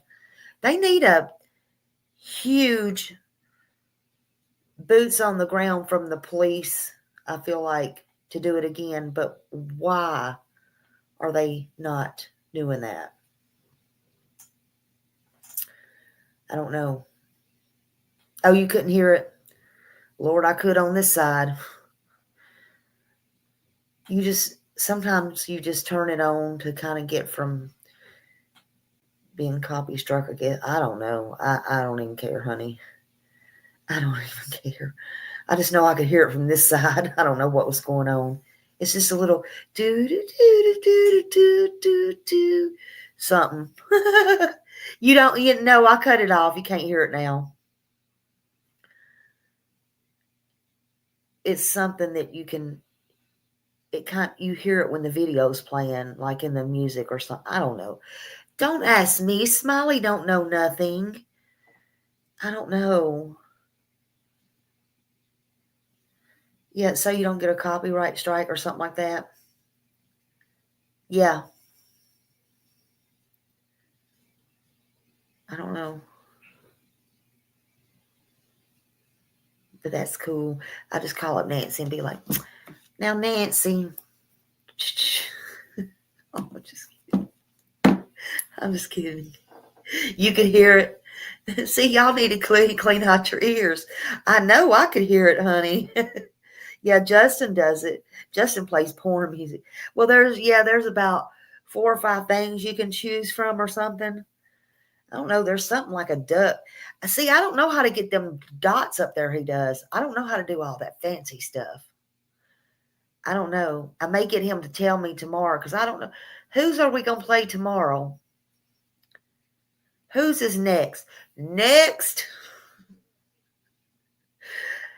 Y'all choose. Who should I play tomorrow? Who should I play tomorrow? Y'all tell me. Yeah, the overlay dots. I don't know how to do that. Let me see. Is their home being sold secretly? I don't know. Let me see. Overlay. Dark bubbles. Background. Maybe it's the dark bubbles. I'm scared to punch on it while y'all are here. I don't know. Oh my God, I don't know. They have the money. They don't have the concern and are arrogant. You're right about that. Play the web sleuths.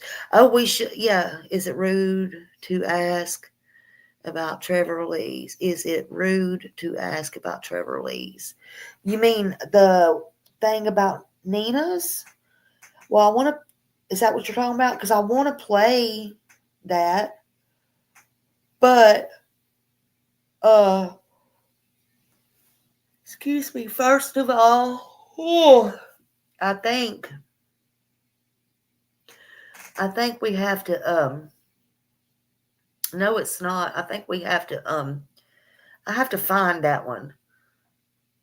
And I think we might have to play that one maybe last. Maybe we should play Nina's last. If I can even find it. I may have to email Trevor or something, ask for it. Because I don't know if he's got it on lockdown or not since he's not on YouTube no more. I know he's on Facebook, but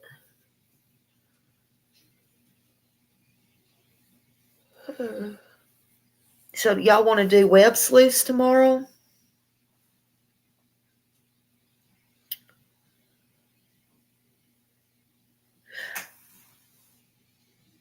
Little Red, yeah, you just coming in. Thank you. Yeah, you had to replay. We did Nancy Grace. Mr. Snuggle, yeah.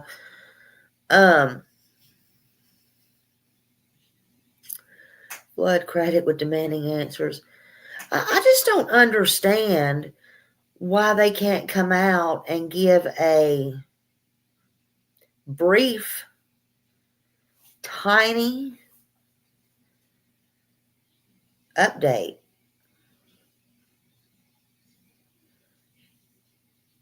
You know, maybe I shouldn't say that. Never mind. Just never, ever, ever mind.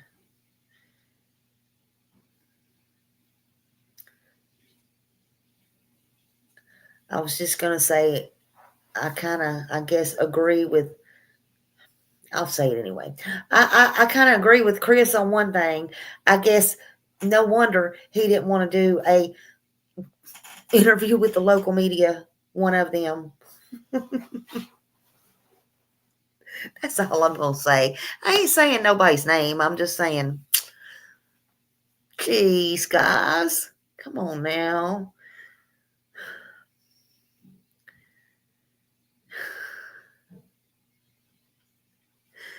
He makes me mad too. Love wins and stands. Yep. I didn't say who. I just said, it is what it is. It is what it is. I was going to say that person sat down with Craddock, but, somebody needs to come speak like a little bit longer than that and say something on Sebastian. You know what I'm saying? I know. Ain't nobody forgot what he did.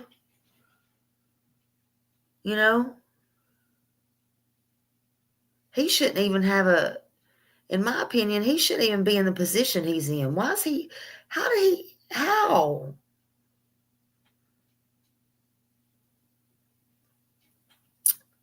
I think TBI and FBI should come out and give a press conference,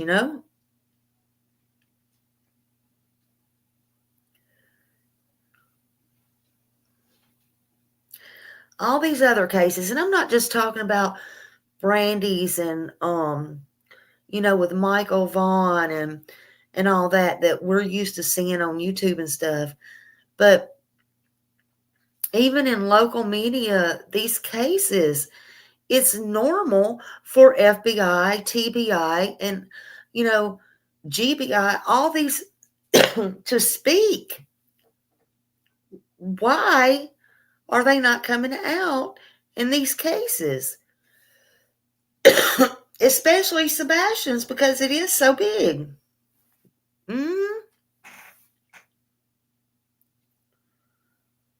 We're not, local is not doing anything up there to give anybody anything. I mean, you know what?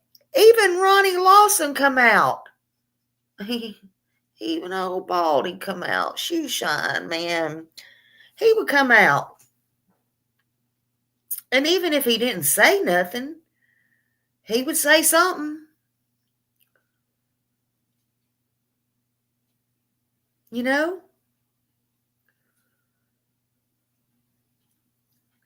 Yeah, something is too much at stake for him.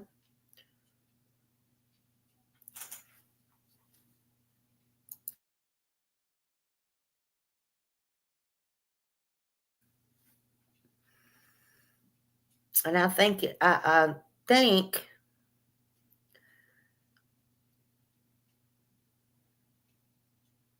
what is it? Is it what he said? I didn't see what Summer said, but is it what he said earlier, Matthew? Does it have to do with what I was talking about the other day? Maybe it has to do with everything second generation. I'm just cluing y'all in a little bit. Properties,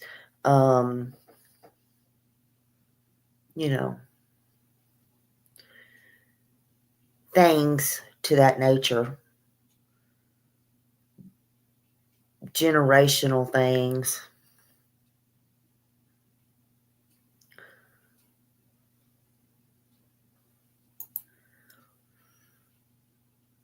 Bingo. Bingo. Bingo. Absolutely. Absolutely. And what is the deal? Here in the last few days, weeks, there has been so many autistic children gone missing. And then, unfortunately, they've come up being found deceased. And it's like, but it's more and more. And it's like, what is going on? What is this world coming to?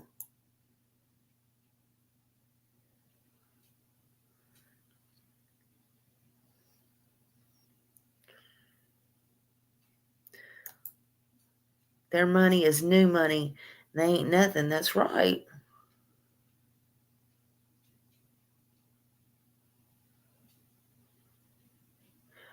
Oh, I don't either. I don't either. I don't think, no matter what your opinion is about, they don't care. And, and I don't blame them, but I'm just saying, I don't really have opinion one way or another about them. I just think, I don't know why people's trying to stop anybody from looking or cares who puts up money or anything like that. To me, I don't have opinion either way. I really don't. I really don't. It don't hurt my feelings either way. I'm not like, woo. I mean, I watched Dog, the Bounty Hunter, when it was on, and I used to do that.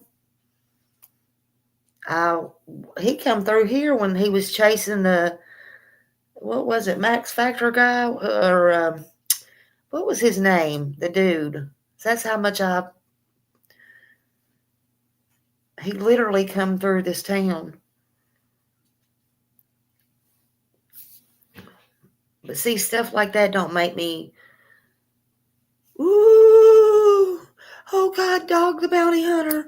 Oh my God. Oh. But then again, I'll be like, why are all these people freaking out? Why are they? I don't know. Maybe it's because I grew up in where I grew up at, and I've met so many people. It's like, I don't freak out over that stuff or whatever. I'm just different from everybody else, I guess. But why would y'all care? Why would anybody care who put their own money aside and stuff like that? I mean, like who you like, hate who you hate. I don't care about all that.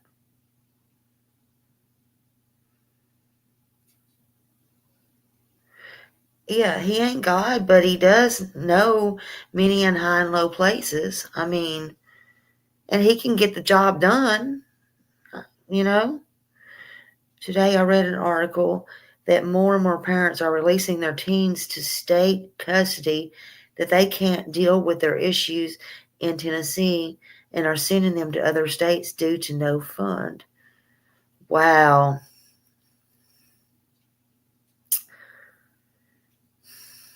Well, I'd rather them, unfortunately, if it means their life and they live, so be it, let them do it. But you know who I blame for that? See, it's so hard because I'm a parent. I don't blame parents for the way we've talked about this before. It's not okay, let me say that. Let me put this up here so I don't forget what I'm saying. Parents are not always to blame how four kids act, okay? They're not.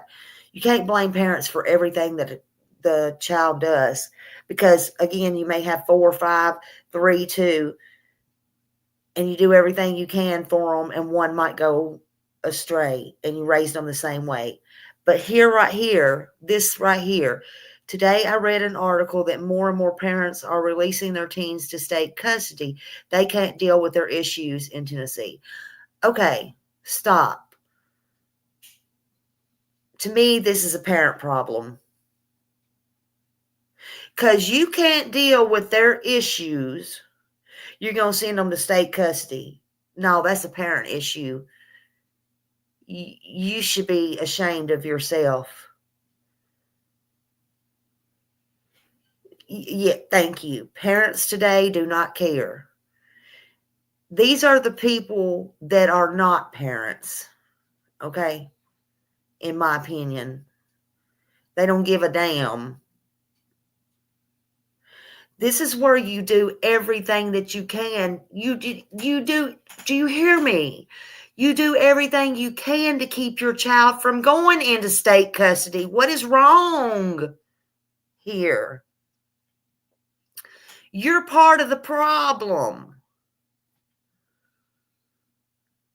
This is what we're trying to do, is keep kids out of state custody. Not send them to state custody.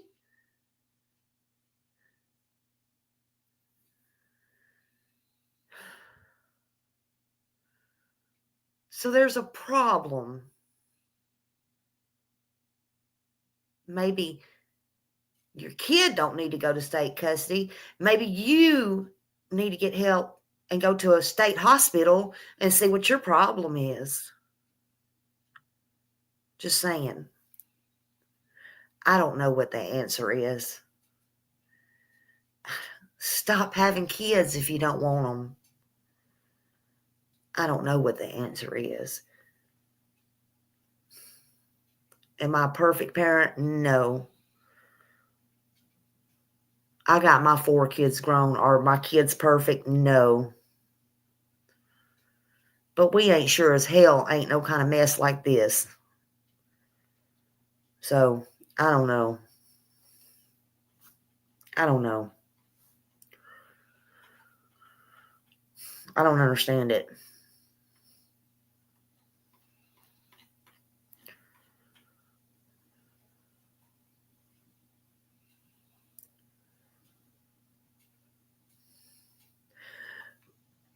I agree here. I do agree here.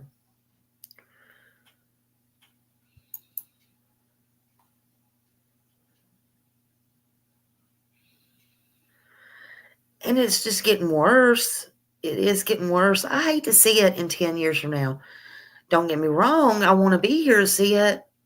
And I hope it's better. I hope something happens that this world is a better place. But I sure hope it's not worse. I sure hope it's not worse. But a lot of it, a lot of it is money, greed. People want to be powerful. I don't want no part of that crap. I don't. And they're selfish.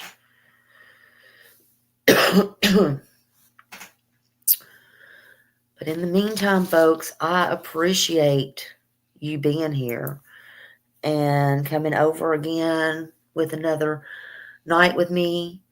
So maybe y'all want to do Web Sleuth tomorrow. I'll see if I can find that one. And we'll do that tomorrow. Hey, Lucy J. Yeah, we need God back in this country. Absolutely. And that's one we'll go over. That was an interesting one.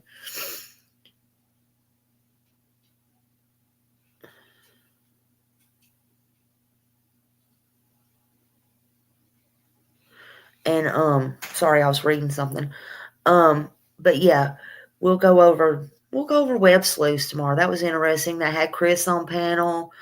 What was it? The 2 private eyes, Chloe and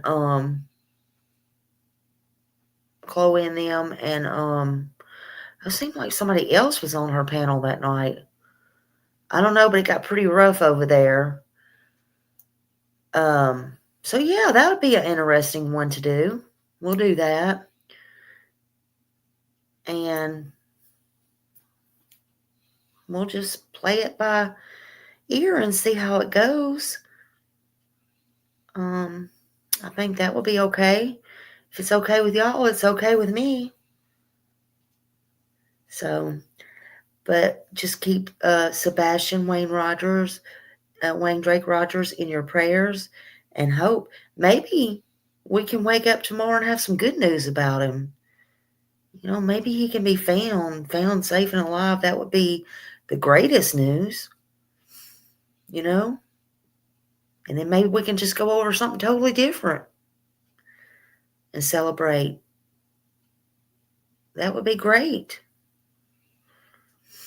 You're welcome, Love Wins. Thank you all for being here and your support. But in the meantime, if you know anything, say something. That's right. It's been 9 months and we need to hear more. We just have nothing. That's one reason I want to go back. That's why I want to go back through all of them that I know about anyway. Some of them, I haven't heard all of them. I've either heard clips or I don't listen to channels, and that's not fair. We need to all go back and listen to everything because we all hear something different. And it may change our whole opinion on everything. Honestly. Good, bad, or indifferent. And it's okay. We're adults. We can think for ourselves. We can make our own opinions. We can change our mind. That's the good thing about being in America and having a brain. We can change our mind. We can do whatever we want. It's okay. We don't have to hate. We can change our mind. We can change our mind again. You know? But in the meantime, if you know something, then please say something. There's a $200,000 reward out there. And it don't matter who it comes from. It's out there. If you have any information about Sebastian, please call 1-800-TBI-FIND. Call the FBI, call 911, call dog, call, not anything, 911. Do it anonymous. Walk in. Do what you got to do. Pull a police officer aside. Show them the flyer. Pull up on your phone, YouTube, look, there's this missing kid. Do anything, whatever you have to do. Don't let it be too late. 9 months is a long time.